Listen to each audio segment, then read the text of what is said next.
Sarah, and today I'm going to be doing the Do I Have That Other book tag.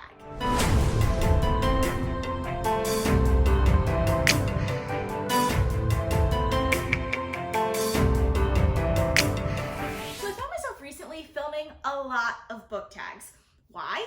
Because the world outside stresses the crap out of me right now. All of the competing priorities and changes that are going on my actual job, coronavirus, and the constant presence of police brutality. As an extroverted person, this is incredibly stressful for me. So if you're like me and you want a little bit of de-stressing, I have some book tags for you guys. So you guys may have seen a little while ago on BookTube, the Do I Have That book tag was just running rampant. Pretty much everyone on BookTube was doing it, and I wanted to do it too, except I kind of watched everyone else do it first, and then I already knew all the answers to it, so it didn't seem like fun anymore. So when I saw this one on my feed, I think it was Books and Jams, did this tag recently, I immediately was like, oh my gosh, I need to do this tag before I see it everywhere and know all of the questions by heart. So I haven't looked at the questions yet. I don't know what they are. And I'm really excited to do this because I haven't done a scavenger hunt type tag like that on my channel yet, and I'm really excited for it. By the way, I am filming at a wider angle today, and that's so that I can get all three of these shelves in. I'm gonna try and do all of the tag questions based off of these three shelves so you can see me trying to find those books. But if I can't, I do have two shelves over there that I might go off screen for a little bit. So the first question is, do you have a book with a fox on the cover or that is part of the plot? Which I already have no idea. Does it count if there is a nickname that's fox? Like, cause all I can think of right now that has anything to do with foxes is Katniss nicknaming one of the other tributes Foxface. There's plenty of books I haven't read though. Maybe there's foxes on the cover of those. Was there a fox in Sorcery of Thorns? I don't remember. I definitely read foxes now. Oh, this one has a lot of animals on the cover. Does that count? That kind of looks like a fox. No, I think that's a badger. That's not a fox. I got wolves and whales and tigers, but no foxes. And tons of dragons, of course. Oh! I believe there are foxes. I don't know if it's in this book, but in this series, there are people who identify really well with animals and they have like animal companions, and I believe there's at least one that has an animal companion that's a fox. I'm not sure, but I'm gonna go with that. I'll look it up later and let you know. I might be completely wrong, but this is the closest I'm coming to this one. I think that might have been a fail on me, but we'll see. Not starting off this tag very well though. Okay, so the next question is, do you have a book that was published in the year that you were born or within 3 years? So I think I do, because I got a lot of classic fantasy books that were probably published around the year that I was born. So maybe, let's see, I'm gonna start with Assassin's Apprentice, because that's probably the closest that I can think of like older fantasy books that are like 20-something years old. 20-something, I'm more than 20-something. 1995, close but no dice. By the way, I was born in 1991, so that's what we're looking for. So something that's older than the Realm of the Elderlings. Game of Thrones, maybe? 1996. Oh, I didn't realize those came out around the same time. Definitely not First Law. Nothing by Brandon Sanderson. I'm just gonna go Wheel of Time. Wheel of Time is most likely the best bet here. Let's see, 1996 also. I didn't know this was published in the same year, so this is book 7. Is it before or after Lord of Chaos? I think it's after Lord of Chaos. Okay, so that one's 1996. 1994, 1995, 1994, 1993, 1992, 1993, 1992, 1991 would be the Great Hunt. Let's see. 1990, I went too far. Technically that meets the goal because I just dropped all of my Wheel of Time books. Technically the 1990 counted because it was within 3 years, but I want to be exact, and I'm pretty sure, yep, 1991, you can see it on there. I don't know if you can actually see that because I don't have a viewfinder, but okay, that one I think went pretty well. So the next question is, do you have a book that uses music as a weapon or magic? And I know exactly what I'm going with. Down all the way at the bottom, we have Ferris by Gail Carson Levine, and music specifically singing, is kind of like magic to these people. So this one, not my favorite book ever, but definitely has more of a musical magic, which is cool. So question number 4 is, do you have a series with mismatched covers? My neighbors are super loud. I'm sorry.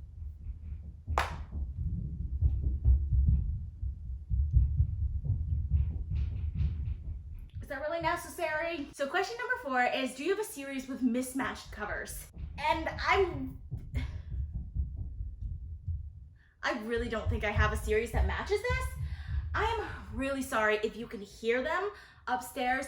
They're really loud and I don't want to wait for them to stop running because they'll run all night long. Let's just be honest.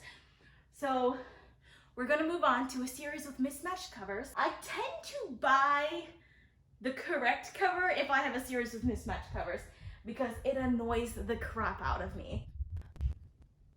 I don't think I have one. Does this count? Because I have like 3 versions of the Harry Potter series, and in one of those groups of the Harry Potter series, I have the first book in the UK edition, but the rest of them in the US edition? Maybe? I'm gonna try and find a better example of that because I kind of feel like that's cheating.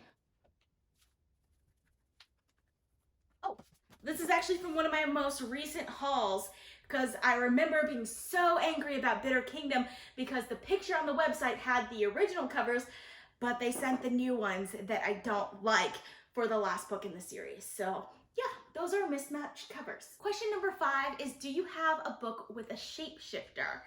Do werewolves count? Because then I definitely have a book with a shapeshifter. Oh, I have one that's actually a shifter. The Sookie Stackhouse novels by Charlene Harris. Sam, the bartender, is a shapeshifter, like an actual shapeshifter, not just a werewolf, so definitely fits this question. So question number 6 is, do you have a book that is signed by the author? And for this, it's gonna have to be one of my Owlcrate books. I think Sorcery of Thorns is signed by the author. Yep, there she is. So yeah, I do have a book that's signed by the author. I just don't get a lot of books signed by the authors, but when you get it in like Owlcrate or one of those other subscription boxes, they're usually signed by the author. So yeah, I have a few. Question number 7 is, do you have a book that is mostly red on the cover? I just picked the first one that I saw. Is this red or is this orange? I think orange.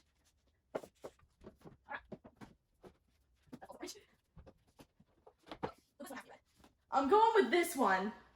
I think this one's more orange too, but it legitimately says Red Seas Under Red Skies in the title, so it has more red on the cover than anything else. So I'm going with Red Seas Under Red Skies by Scott Lynch, which I still have to get to. It's still on my TBR this year, and I'm really excited to get to it because the first book was fantastic. So the next one is, do you have a book that's between 287 pages and 306? I read a lot of big books, and those are really small numbers. I'm gonna look at YA. This one was pretty short. Oh, 305 pages. You guys see that? 305 pages. First pick. Yeah, got one.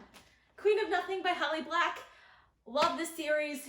Didn't think this one was as good as the rest of the books in the series, but it was still good. So the next question is, do you have a book with the main character who wears glasses? This one, Harry Potter. Obviously, Harry Potter wears glasses, which doesn't make any sense because he's a wizard and should be able to fix his eyes, but he does wear glasses, and that fits this prompt perfectly. Also, one of my favorite series of all time. I'm currently in a reread of it, and I'm loving it. So the next question is, do you have a book where the title has the same number of letters as your first name? So my first name is Kesara, Kesara, which is 6 letters, and that's really short for a title. So I don't know, but we will find out. 1, 2, 3, 4, 5, 6, 7. No, 1, 2, 3, 4, 5, 6. Scythe by Neil Shusterman. Scythe is spelled, I can't spell Scythe apparently, even though it's standing right in front of me. So Scythe is spelled S-C-Y-T-H-E, which is 6 letters, which is the same as my name. And by the way, great series. I absolutely love it. One of my favorite YA series of all times, and highly, highly recommend it. So the next question is, do you have a book where cybercrime / technology as a plot point? That question doesn't make fully sense to me, but I'm guessing this has to do something internet and technology being a plot point. So I'm gonna go with a sci-fi book, which all of my sci-fi books are over there, so I'll be right back. I'm gonna go with Ready Player One by Ernest Cline because this is all about the cyber stuff, like It's basically an internet in which you can live in, and there's a bunch of technology stuff. Like this whole book, the whole plot is surrounded by technology. So it definitely fits this category. Also, this is one of the first sci-fi, like actual adult sci-fi novels that I read, and it was fantastic. I absolutely loved it, and I definitely need to do a reread because this has been like 2 years now, and I haven't reread it yet, but it's really good. The next question is, do you have a book that was originally written in another language and translated to English?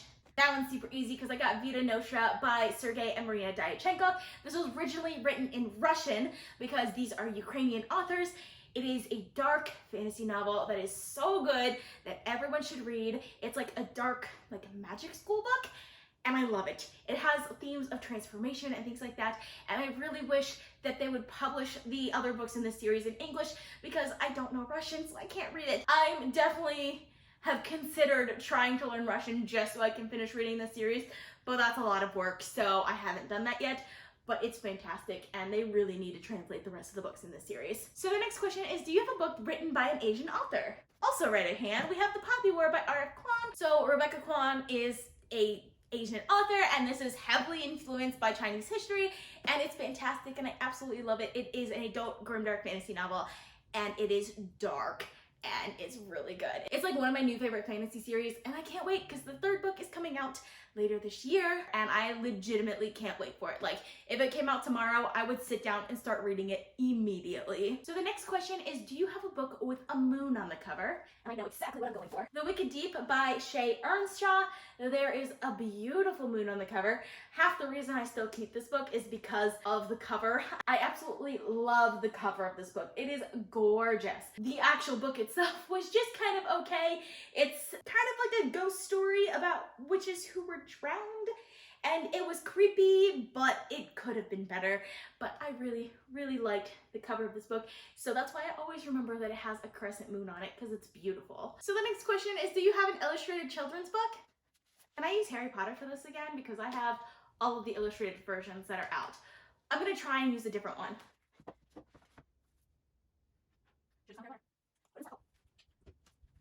I also got Alice in Wonderland by Lewis Carroll. I haven't read the illustrated edition yet, but it's absolutely gorgeous, and I definitely want to get to it. I don't know if I would necessarily consider this a children's book because it definitely deals with some darker themes, but it's considered a children's classic, so we're gonna go with it. Also, I really love this illustrated edition. So the next question is, do you have a collection of fairy tales or myths? And that one's really hard because I don't read a lot of fairy tales.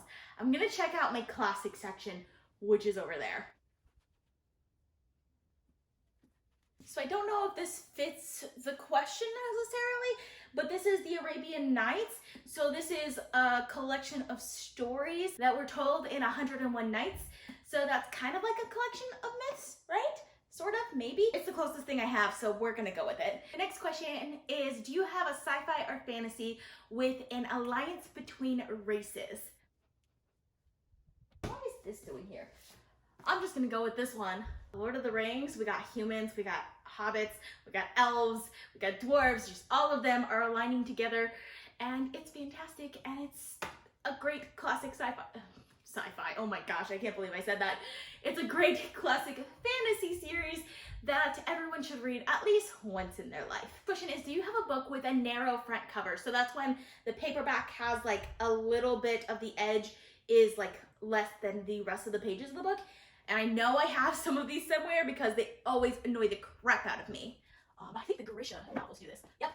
So right here, you can see a little bit of the next page through the front cover, which annoys the crap out of me. But yeah, I have a book with a narrow front cover. So this is Shadow and Bone by Leigh Bardugo, which is the first novel in the Grishaverse trilogy, which I liked significantly less than the Six of Crows duology, but it's still an interesting series with actually very good world building, so I still recommend this one because of that. So the next one is, do you have a book that includes the first chapter of a sequel? Which I feel like this happens a lot in like the paperback versions of books, so I'm gonna look for a paperback and we'll see if we have the first chapter of a sequel.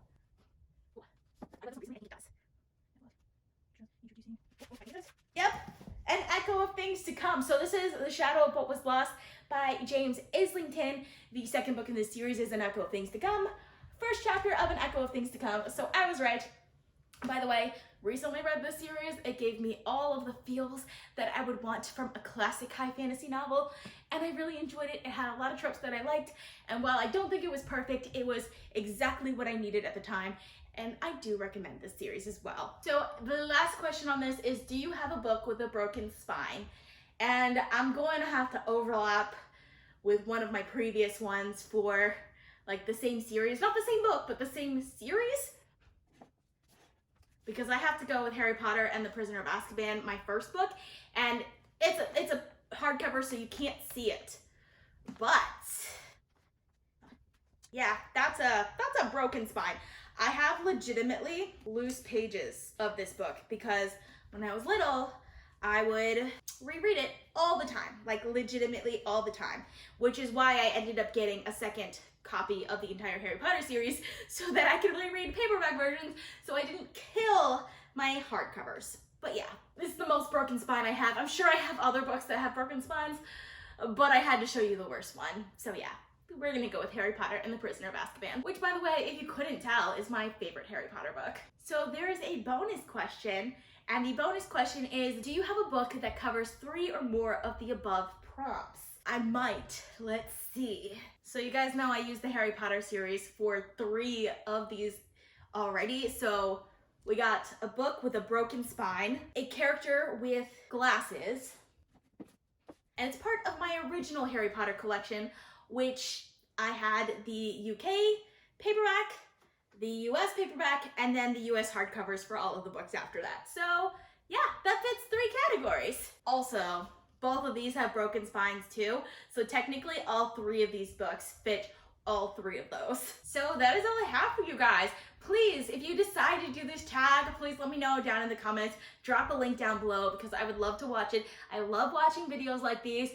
I hope you guys enjoyed watching. I post videos every Sunday, Tuesday, Thursday, and Saturday, so consider subscribing. I also post bonus videos, so if you want to be notified as soon as I upload, you can click that little bell icon. If you like this video, please give it a big thumbs up to support my channel. All social media links are in the description down below. Thank you guys so much for watching, and I'll see you guys next time.